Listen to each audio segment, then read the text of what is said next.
Primera de Corintios, capítulo 7, versículo 29, dice así: Esto digo, hermanos. Hoy quiero equilibrar los principios que hemos estado hablando en los días anteriores, y quiero hacerlo con honestidad, sin promesas fáciles. Me gustaría poder decirte que si comienzas a resistir el pecado sexual durante la soltería, entonces Dios te recompensará inmediatamente con placer sexual dentro del matrimonio en el futuro.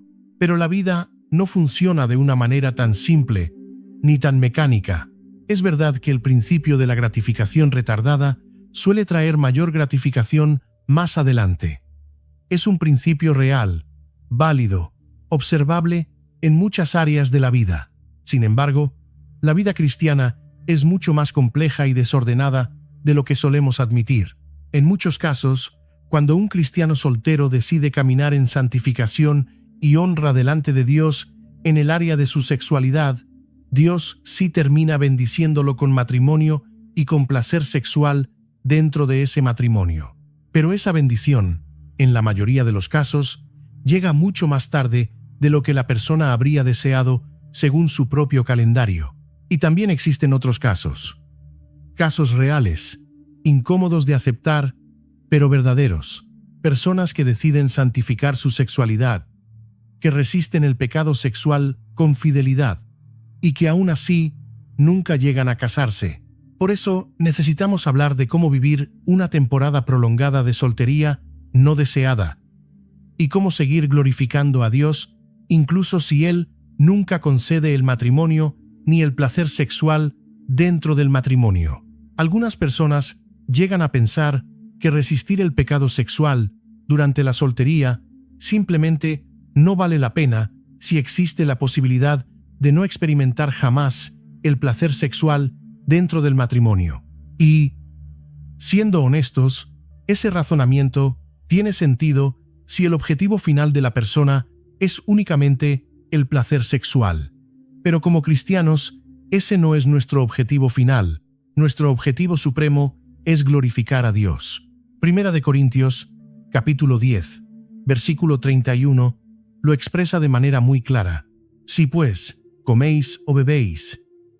De hecho, cuando lees el capítulo 10 completo de Primera de Corintios, notas que todo está profundamente conectado con el tema que estamos tratando. En la versión Reina Valera, los editores titularon los versículos 1 al 22 como una advertencia contra la inmoralidad sexual y los versículos 23 al 33 como un llamado a hacerlo todo para la gloria de Dios. El mensaje es evidente. Resistir el pecado sexual no tiene como propósito principal experimentar placer sexual en el matrimonio algún día. Eso puede ser una bendición secundaria, pero no es la bendición principal. Del mismo modo, experimentar placer sexual dentro del matrimonio es un regalo bueno, deseable y dado por Dios, pero tampoco es el regalo supremo. El regalo supremo es vivir para la gloria de Dios. Por eso, cuando el apóstol Pablo dice, podríamos decirlo así, ya sea que resistas el pecado sexual y nunca llegues a tener sexo dentro del matrimonio, o que resistas el pecado sexual y sí llegues a experimentar placer sexual en el matrimonio. Hagas lo que hagas, hazlo todo para la gloria de Dios.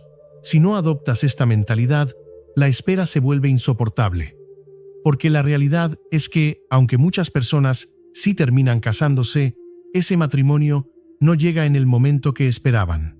Y mientras estás en esa fase desconocida de tu vida, cuando no sabes si Dios te bendecirá con matrimonio o no, necesitas un motivo más profundo para obedecer a Dios.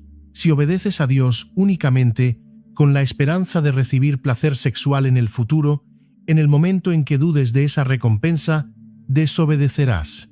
Pero si tu motivación principal es glorificar a Dios y encontrar tu gozo final en Él, tendrás una motivación firme, estable y suficiente incluso en las temporadas de incertidumbre. El apóstol Pablo expresa esta verdad de manera poderosa en Filipenses, capítulo 4, versículos 11 al 13. Él dice que ha aprendido a estar contento en cualquier situación, sabe vivir en escasez y sabe vivir en abundancia. Ha aprendido el secreto de enfrentar tanto la necesidad como la plenitud. Y luego declara: todo lo puedo en Cristo que me fortalece. Es importante entender que Pablo no estaba hablando principalmente de comida, dinero o posesiones materiales. Esos eran solo ejemplos. Su mensaje central era que, a través de Cristo, él podía cumplir su propósito principal sin importar las circunstancias externas. Y ese propósito era glorificar a Dios. Por eso es totalmente válido aplicar este principio a nuestra situación. Ya sea que resista el pecado sexual y nunca me case, o que resista el pecado sexual y me case pronto, puedo hacerlo todo por medio de Cristo que me fortalece. Esto también nos ayuda a entender mejor lo que Pablo escribió en 1 Corintios, capítulo 7, versículos 29 al 31. Allí no está diciendo que el matrimonio no importe ni que los esposos deban ignorarse mutuamente. De hecho, en los primeros versículos de ese mismo capítulo, Pablo afirma exactamente lo contrario. Lo que Pablo está diciendo es que no debemos perder de vista la realidad eterna. Por eso, aunque cumplimos nuestras responsabilidades en esta tierra, Dios no quiere que ignoremos nuestra vida terrenal, pero sí quiere que recordemos constantemente que nuestro propósito último aquí no es satisfacer nuestros deseos, sino glorificar a nuestro Padre Celestial. Colosenses, capítulo 3, nos exhorta a poner la mirada en las cosas de arriba, no en las de la tierra, a recordar que nuestra vida está escondida con Cristo en Dios y a dar muerte a lo terrenal en nosotros, incluyendo la inmoralidad sexual, la pasión desordenada y los deseos corruptos. Hemos hablado de honrar a Dios con tu sexualidad durante la soltería y de preparar tu corazón correctamente. En los próximos días, si Dios lo permite, entraremos en el tema del matrimonio. Pero el mensaje central de hoy es este: tu obediencia no depende de una recompensa futura. Si este mensaje tuvo sentido para ti, escribe en los comentarios. Comparte este contenido con alguien que esté en una temporada de espera. Suscríbete para continuar este camino con claridad y verdad. Vivir para la gloria de Dios nunca es una pérdida. Es la única victoria que permanece.